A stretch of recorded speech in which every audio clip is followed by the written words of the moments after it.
kuwa boost. Kwa hiyo wamecheza kitimu, wamepata matokeo. Mlichokiandaa kucheza dhidi ya Simba kimefanikiwa kwa asilimia ngapi?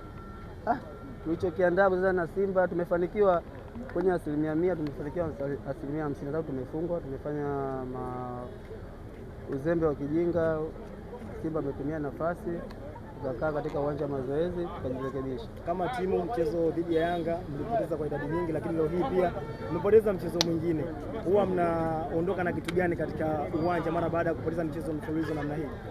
Mchezo wa dhidi ya Yanga ulishapita, tulipoteza kwa idadi ya magoli mengi 6.